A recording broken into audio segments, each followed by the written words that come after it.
Olá pessoal, sejam bem-vindos a mais uma aula de Matemática 1 e hoje a gente começa a falar sobre integrais.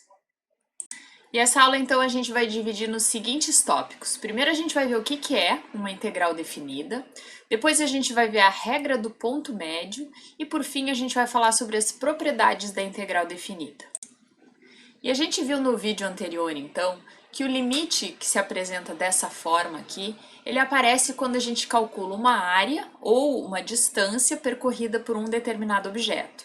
Resulta que esse mesmo tipo de limite, ele ocorre em uma grande variedade de situações, mesmo quando a função não é necessariamente uma função positiva.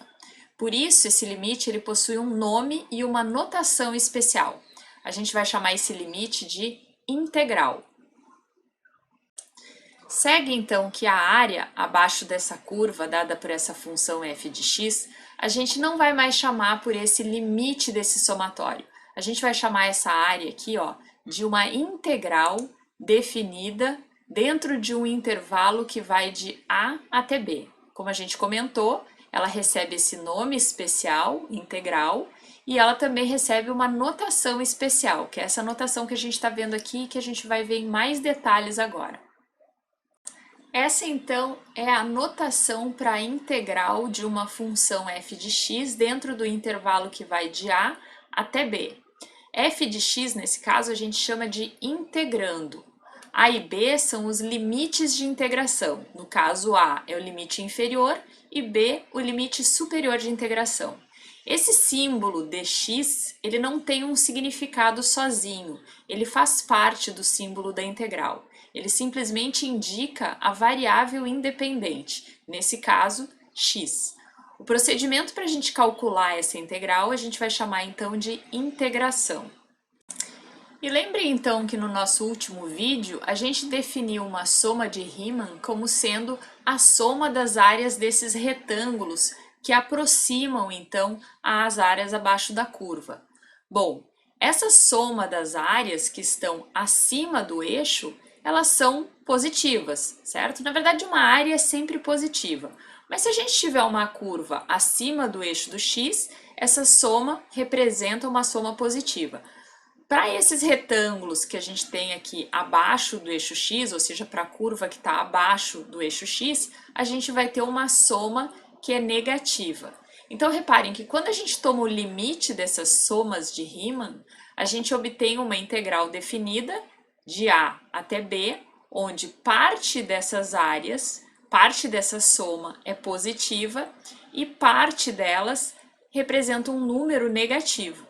E o resultado dessa integral vai ser a soma dessas áreas com sinal, certo? Então, aqui nesse exemplo, eu teria que a integral de a até b dessa função f de x seria a área 1 menos a área 2, visto que a curva aqui dentro desse intervalo é negativa, mais a área 3.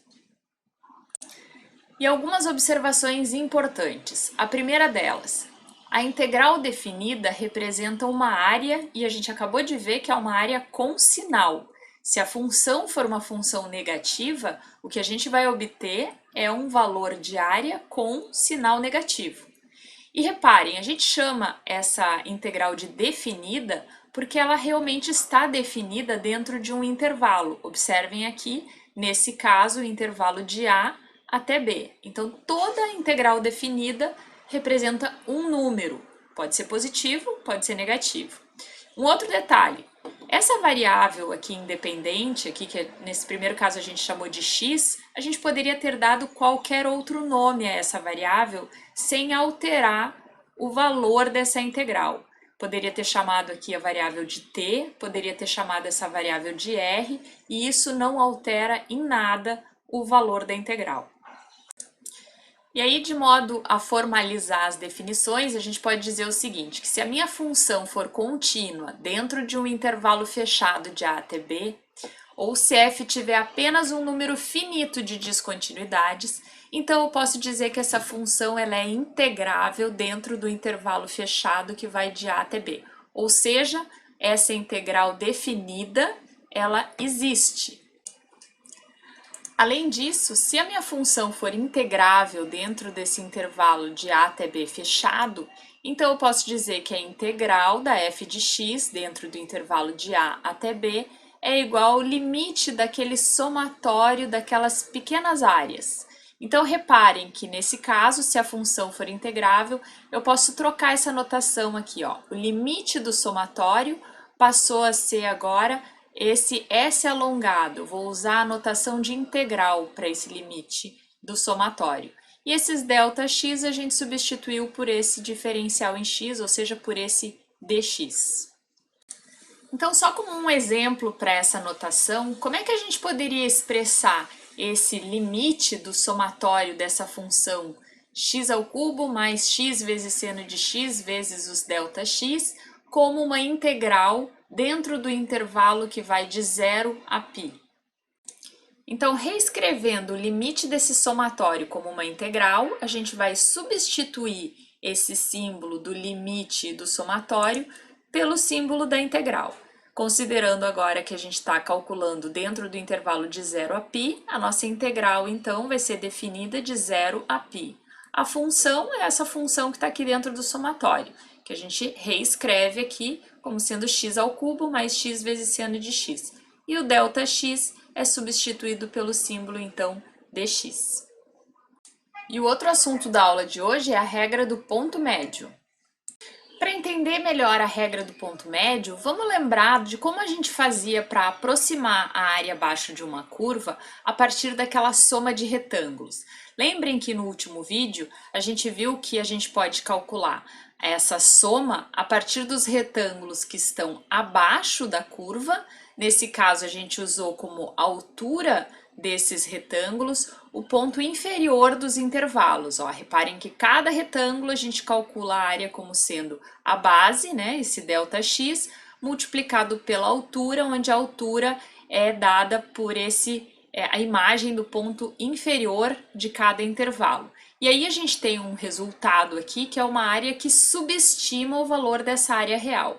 A gente viu no último vídeo também que a gente pode fazer essa mesma aproximação, só que agora usando os pontos superiores do intervalo. Então imagine, eu tenho um primeiro intervalo aqui, ó, e eu vou calcular a altura desse retângulo a partir desse ponto superior do intervalo, onde a imagem agora vai ser um valor cuja altura vai ultrapassar o valor da curva. Portanto, a resultante dessa área vai ser um valor que superestima o valor da área real. A regra do ponto médio diz o seguinte: existe uma aproximação melhor para essa área se a gente, ao invés de considerar o ponto inferior ou o ponto superior do intervalo, a gente considerar o ponto médio do intervalo. Aí observem que a área de cada retângulo aqui, ó, vai ser dada pela base multiplicada pela altura desse retângulo, onde a altura é a imagem desse ponto médio aqui, esse ponto no meio do intervalo. E aí observem que a soma dessas áreas vai dar um valor mais próximo da área real abaixo da curva. Portanto, a regra do ponto médio diz o seguinte, que um valor aproximado para essa minha integral definida do ponto A até o ponto B seria o somatório daquelas áreas dos retângulos, onde a altura de cada um dos retângulos é calculada pelo ponto médio dos intervalos, onde então esse x barra seria o x inferior do intervalo mais o x superior dividido por 2, ou seja, o ponto médio de cada intervalo. Então, vamos fazer um exemplo usando a regra do ponto médio para calcular uma aproximação para essa integral aqui, ó, da função 1 sobre x definida no intervalo de 1 até 2. E aí o problema pede para a gente considerar aqui 5 intervalos para calcular essa aproximação. O gráfico dessa função 1 sobre x, então, é dado por essa curva em azul. E a gente, se considerar aqui o intervalo de 1 até 2, a gente teria essa área abaixo da curva.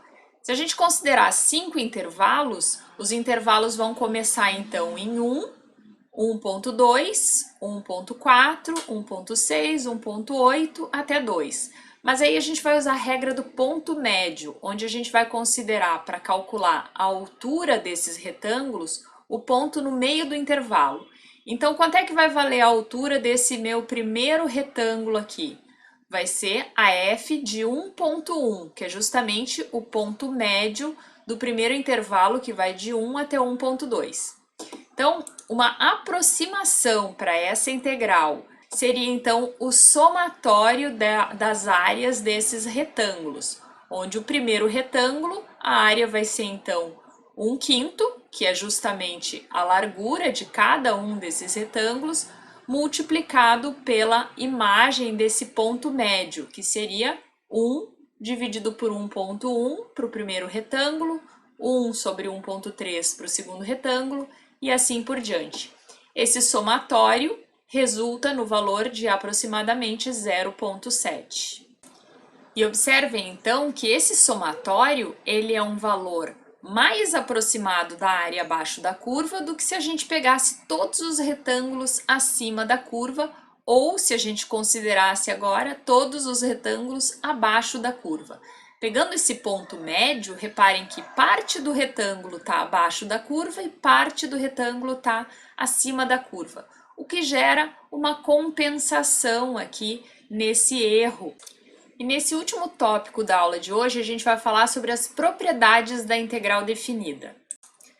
Então, a primeira propriedade diz respeito à função constante.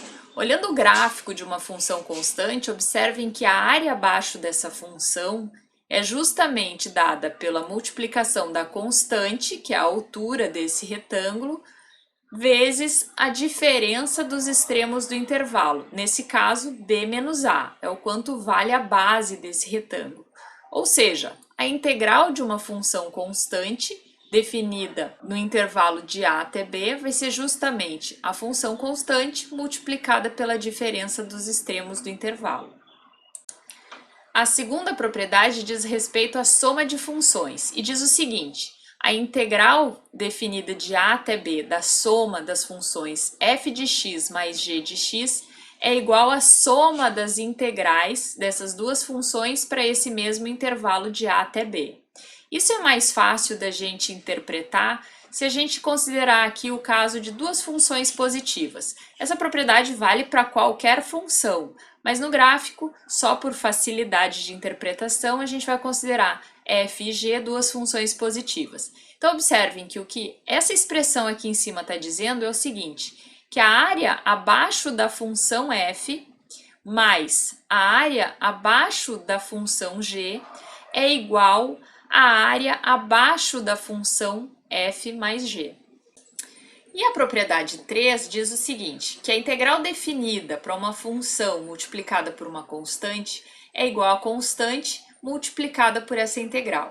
E essa propriedade sai da mesma propriedade de limites. Lembrem que quando eu tenho um limite de uma função multiplicada por uma constante, isso é igual a constante multiplicada pelo limite. Em outras palavras, uma constante pode ser movida para frente do sinal da integração.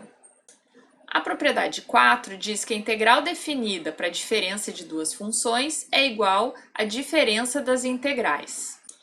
E nesse caso, se a gente reescrever essa diferença de funções, considerando que f menos g é a mesma coisa que escrever f mais menos g, onde g está multiplicado por uma constante menos 1, a gente pode usar as propriedades 2, que é a propriedade da soma, e a propriedade 3, que é a multiplicação por uma constante, para demonstrar então essa propriedade 4. E a propriedade 5 nos diz então como combinar integrais da mesma função em intervalos adjacentes. Olhando o gráfico aqui, a gente percebe que a área abaixo da curva do intervalo que vai de A até B é a mesma coisa que a área abaixo da curva de A até C mais a área abaixo da curva de C até B. Escrevendo isso em termos de integral, é o mesmo que dizer que a integral da função de A até C mais a integral de C até B é igual à integral de A até B. Essa propriedade aqui vale para qualquer função positiva ou negativa, desde que ela seja integrável. As propriedades 6 e 7 são bem intuitivas. A propriedade 6 diz o seguinte, que se a minha função ela é maior ou igual que zero para um intervalo fechado de a até b, então a integral definida dentro desse intervalo de a até b vai ser um número positivo ou igual a zero. E isso é fácil da gente intuir imaginando aquela área abaixo da curva, ou seja, se f de x é positiva, então as áreas são positivas. A propriedade 7 diz o seguinte, se eu tiver duas funções, a minha f de x for maior do que a minha g de x, dentro de um intervalo fechado que vai de a até b. Então, a integral da minha função f é maior ou igual que a integral dessa minha função g. De novo, se a gente pensar em funções positivas, é fácil de intuir esse resultado aqui. A área abaixo da curva f vai ser maior ou igual que a área abaixo da curva g de x. Se ambas as funções forem negativas, continua valendo a propriedade. O que vai acontecer é que se a f for menos negativa que a g, a integral da f vai ser também menos negativa que a integral da g de x. Ou seja, uma função maior terá uma integral maior. E a última propriedade de integrais definidas diz o seguinte, que se a gente tiver uma função limitada por dois valores constantes, que a gente chamou aqui de m minúsculo e m maiúsculo, dentro de um intervalo x fechado, que vai de a até b, então essa integral aqui definida da função f de x também vai estar limitada por dois valores, sendo que o limite inferior vai ser m minúsculo multiplicado por b menos a, e o limite superior vai ser m maiúsculo multiplicado por b menos a. Essa propriedade pode ser ilustrada graficamente, e aí fica mais fácil a gente entender os limites inferior e superior para essa integral. Reparem que se eu tiver uma função qualquer aqui positiva, e vamos colocar aqui essa função constante m maiúsculo como um limite superior para essa f de x, e m minúsculo, uma outra função constante que limita aqui inferiormente essa minha função f de x. Observem que a área abaixo dessa minha curva f de x, ela vai ser maior do que esse retângulo, cuja altura é esse m minúsculo, certo? E essa área vai ser menor do que o retângulo definido por esse m maiúsculo multiplicado pela base dele, que é b menos a. Então, observem que essa última propriedade ela pode ser bastante útil se a gente quiser fazer uma aproximação grosseira dessa integral dessa função f de x. Nesse caso, a gente precisa definir dois valores constantes, que no caso aqui a gente chamou de m minúsculo e m maiúsculo, que limitam essa função, e aí encontrar a área desses retângulos, né, para então definir limites para os valores dessa integral. E é isso, pessoal, por hoje é só, mas no próximo vídeo a gente continua falando sobre integrais. Até lá!